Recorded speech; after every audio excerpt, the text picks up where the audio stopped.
Excuse-moi, je dérange? Non, Tu m'as appelé. Qu'est-ce qui se passe? j'ai rencontré quelqu'un.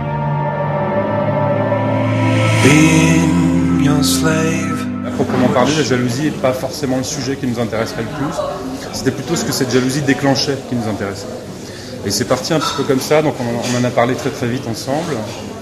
Et quasiment, dès le départ, on a pensé à Dominique Blanc. T'as fait un vœu? Qu'elle crève. Grosse pute.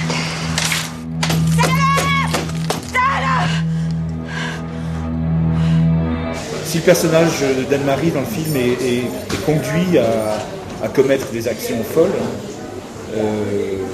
c'est moins de sa folie au sens psychiatrique du terme qu'il s'agit. Ça nous a... c'est pas ça qui nous a quittés en tout cas, c'est plutôt la folie du désir lui-même.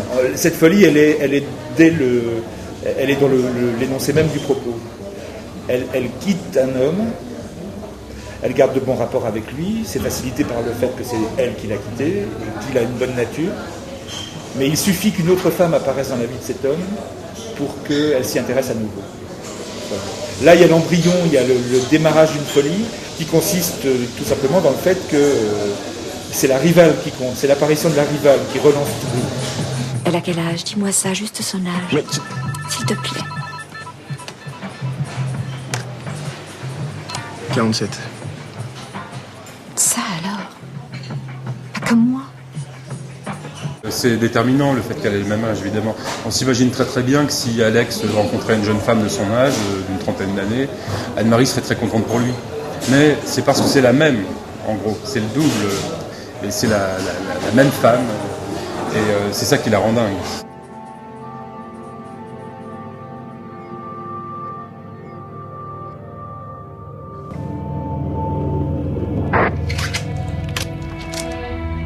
Le double de l'autre est un double plus classique. C'est le double plein de reproches et de menaces qui est celui de la littérature fantastique, romantique notamment. Et qui menace de se substituer à l'original. Et être meilleur que lui, bien entendu. Écoute, tu m'as bien dit son âge, je vois pas pourquoi tu me dirais pas son prénom. Mais ça va te servir à quoi? C'est bien pour moi de savoir 2 ou 3 petites choses comme ça. On a un goût pour le fantastique de toute façon. Et c'est du spectacle. C'est quelque chose qui est donné à voir pour faire vaciller le réel. Un des intérêts aussi que nous trouvons dans le fantastique, c'est qu'il nous oblige à regarder le réel avec beaucoup d'acuité et beaucoup de persévérance et de précision. Le fantastique, c'est une hypothèse qui est une forme ou un levier ou un outil qui oblige à se frotter à nouveau à l'étrangeté de la présence des choses, de notre présence les uns aux autres. Tout ça passe avec la chronique de notre vie, les habitudes, la routine. Et le fantastique nous rappelle alors, on nous dit regardez bien, ça va pas de soi, que nous soyons là les uns en face des autres. C'est vraiment fini, Alex. Je voudrais pas que tu sois en train d'attendre pour rien.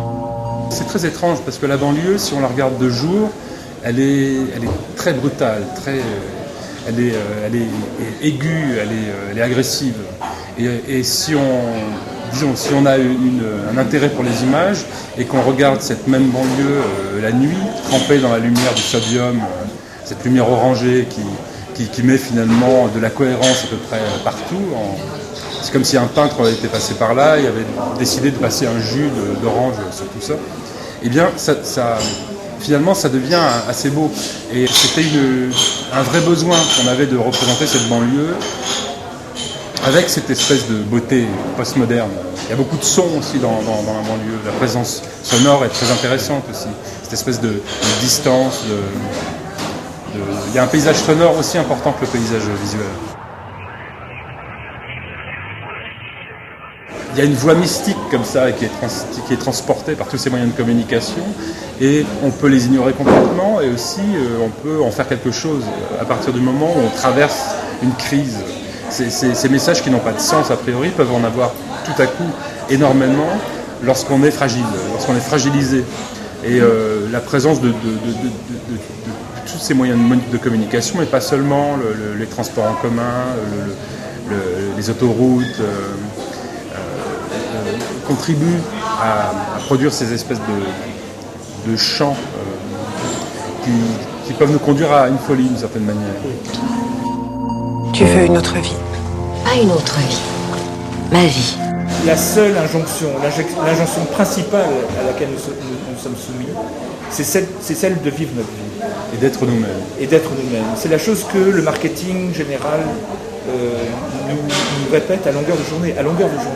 C'est ce qui suppose qu'on n'est pas nous-mêmes. Faites ce que vous voulez, mais soyez vous-même. Faites ce que vous voulez, mais désirez. Faites ce que vous voulez, mais atteignez l'objet de votre désir. Désirer être libre, c'est obéir. Et il y a évidemment une difficulté là-dedans. Et il y a une autre difficulté qui s'ajoute à ça, c'est que cette histoire arrive à une femme de 47 ans. Et c'est pas innocent, je veux dire, son âge, elle est à un moment de sa vie où, pour les femmes, c'est beaucoup plus difficile que pour un homme. Les pressions ne sont pas les mêmes. On en parlait ce matin avec Dominique. Elle disait, les hommes vieillissent, mais les femmes sont éjectées, en gros. C'est-à-dire qu'à 47 ans, un type vieillit et puis on va lui trouver un certain charme et il va continuer comme ça à avoir une puissance libidinale. Alors qu'une femme de 47 ans va se dire « Oh, elle est tapée maintenant, etc. » C'est être une héroïne aujourd'hui, à 50 ans, de tenir, peut-être de pousser un petit peu trop loin le maquillage, de se silhouetter peut-être un peu trop, de se rendre un petit peu trop visible dans les lieux publics, etc., dans le métro, dans le RER. Peut-être que la silhouette de Dominique Blanc dans le film, un peu marquée, un peu trop stylisée, cette personne-là, on la croise fréquemment, pour peu qu'on prenne un peu, qu'on fasse un peu attention à elle. Et c'est quelqu'un de très émouvant. C'est pas quelqu'un dont on peut se moquer. La femme de 50 ans, aujourd'hui, c'est une figure héroïque et tragique. Écoute. Écoute quoi? Écoute, laisse tomber. J'ai ce qu'il faut à la maison, c'est ça?